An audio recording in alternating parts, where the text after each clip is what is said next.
माँ दुर्गाष्टमी की बधाई भी देता हूँ।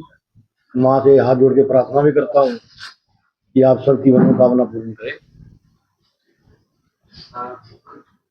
मुझसे पूर्व सभी साथियों ने बहुत विस्तार से सारी बातों का वर्णन किया।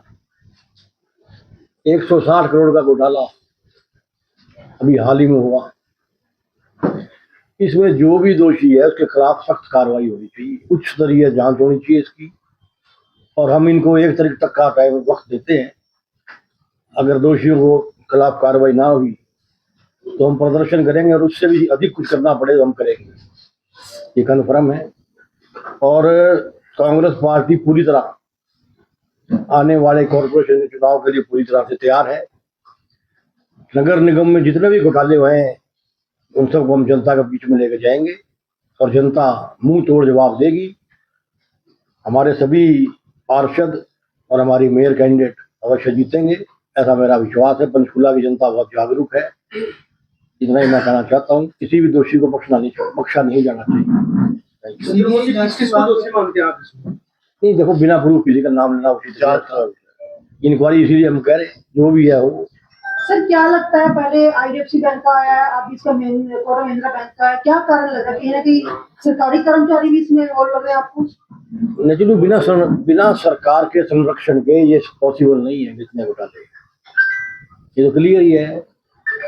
तो मुख्यमंत्री ने भी जांच के आदेश दे दिए हैं। इसमें एक बैंक मैनेजर है जो कोटक महिंद्रा का, वो भी गिरफ्तार हो चुका है, तो कार्रवाई की जा रही है। तो अब आपका क्या कहना है कि किस तरह से कार्रवाई होनी चाहिए? जो आपने भी कई आरोप लगाए हैं घोटालों के, बहुत माइन्यूटली इस पे जाना चाहिए।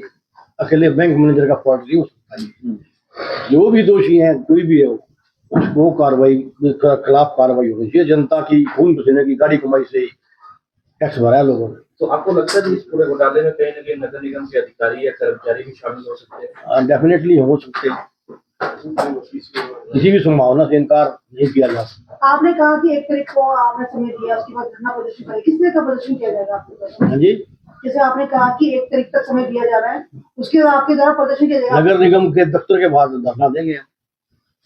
सीबीआई जांच की मांग करते हैं आपके साथ में की है सर? हाँ जी, सीबीआई जांच की मांग की है। पहले दोषियों का नाम आना चाहिए, फिर भी हमें लगा कि हम सेटिस्फाइड नहीं तो हम दोबारा मांग करेंगे और उसकी रिकवरी होनी चाहिए विद इन पैसे। 2019 से ये चल रहा था, अब जाके खुलासा हुआ। नहीं, हाउस के अंदर जैसा सलीम जी ने बताया आपको, इन्होंने कई बार कहा, सभी साथियों ने, सोई साहब बैठे हैं, बहन जी, उषा रानी जी बैठे हैं, और भी जो हमारे MC हैं, सबने वो आज उठाई कि इतने खाते क्यों खोल रखे। इससे पहले भी एक 48 करोड़ की FD है ना, काफी दिन हमारी अलमारियों में रखी रही। OPC ये होते थे उनके टाइम की, वो किसी ने देखी नहीं, रिन्यूअल नहीं कराई, तो उसमें भी बहुत बड़ा एक बार इशू उठा था। हमने उसका भी कहा था भी ये किसी की जिम्मेवारी फिक्स करो, किसकी गलती से रिन्यू करने से रह गई 48 करोड़ की FD। इनका इंटरेस्ट देखो कितना बनता था। जबकि ताज्जुब की बात तो ये है, हमारे मेयर साहब इसका बड़ा लेखा जोखा, बड़ा रजिस्टर बना रखा था उन्होंने अपने टेबल पे कि कितने पैसे हैं हमारे पास, कितने खर्च, बल्कि उन्होंने तो वार्ड वाइज बना रखा था कि कितने पैसे खर्च हुए और कितने पैसे आए। अब उनकी कलम से भी एक ऐसी चीज ये रहेगी देखने वाली बात। सर, जैसे ये बैंक घोटाले हो रहे हैं, अलग अलग जगह उजागर हो रहे हैं, आपको लगता है कोई ऐसा मैकेनिज्म होना चाहिए कि फाइनेंस डिपार्टमेंट जो सरकार का है वो रेकमेंड करे बैंक को कि इस बैंक में आप जमा करा सकते हो? नहीं तो फिर पहली बात तो गवर्नमेंट सरकारी बैंकों में होना चाहिए। कुछ अधिकारी जो राइज हो जाते हैं किसी ना किसी तरीके से, वो प्राइवेट बैंकों को या ऐसे बैंकों को दे देते हैं, उनके खिलाफ कार्रवाई होनी चाहिए।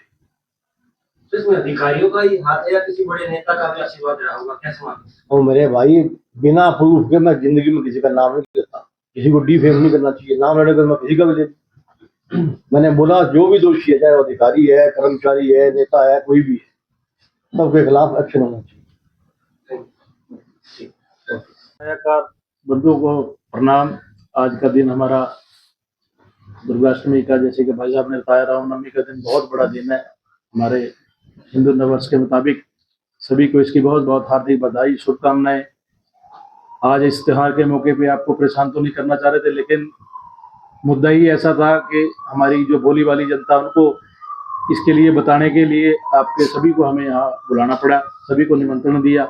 इस प्रेस वार्ता में आज जिस चीज़ पे मेन चीज़ हमारा, जो जिस चीज़ के लिए आपको बुलाया गया, वो एक कल से परसों से अखबार में आप भी पढ़ रहे हैं, हम सभी लोग देख रहे हैं कि नगर निगम पंचकुला का तकरीबन 160 करोड़ के करीब जो घोटाला हुआ, उसकी एवज में आपको बुलाना मुनासिब समझा कि जिससे आपके माध्यम से लोगों तक भी आवाज जाए, भी लोगों की खून पसीने की जो गाड़ी कमाई, जो हम अपना house tax, property tax, garbage tax, जो नगर निगम में एक एक पैसा इकट्ठा करके अपने बच्चों का गला हम दबा के, अपने बच्चों का मान ले हम अपना पेट बांध के हम यहाँ पे जमा कराते हैं, उस पैसे का कैसे दुरुपयोग अधिकारियों के द्वारा, सरकार के द्वारा किया जा रहा है। ये घोटाला कोई छोटा घोटाला नहीं, ये तो एक इनडायरेक्ट था, अब तक अब ये डायरेक्ट हो गया, लेकिन इसके अलावा भी बहुत से ऐसे घोटाले हैं जो हमारे सामने आ रहे हैं, लेकिन उन पे कोई भी सरकार कोई भी कदम नहीं उठा रही। ये घोटाला जब भी सन 2019 से लेके हमने इसकी जब स्टडी की, मेरा हर बार एक ही हमारा मुद्दा होता था कांग्रेस के जितने भी पार्षद हैं सबका, कि नगर निगम के पहले तो ये बताओ कि अकाउंट कितने हैं। नगर निगम के खातों की अगर बात की जाए तो पीछे जब हमने पिछला बजट आया, नगर निगम के 56 अकाउंट थे 56 बैंकों में। सब हमने ये बात बहुत गहराई से, बहुत ठोसता से हमने ये उठाई कि आप इतने अकाउंट क्यों खुलवा रखे हैं, आप इन सब अकाउंटों को बंद करके और सरकारी बैंक में जहां हमारा भी पैसा भी सेफ हो और जहां हमें जरूरत पड़ने पे पैसा मौके पे मिले और हमारा इंटरेस्ट भी सही मिले, भी आप कम बैंकों में, ये आसपास के बैंकों में रखो। लेकिन अधिकारियों को उनसे, सरकारी बैंकों से कुछ आता जाता नहीं है। प्राइवेट बैंक वाले उनको कहीं ना कहीं उनको जो कुछ है उनके ओबलाइज करते हैं। इसलिए उन्होंने मुनासिब समझा कि कभी भी हमारी बात पे तवज्जो नहीं दी और अलग अलग बैंकों में, अलग अलग चंडीगढ़ तक 56 सेक्टर तक हमारे बैंकों के नगर निगम के अकाउंट खुले हुए हैं। ये कोटक महिंद्रा बैंक की जिसकी बात कर रहे हैं, 2019 में इन्होंने कोई एफडीआर कराई, अलग अलग 5 या 6 एफडीआर थी।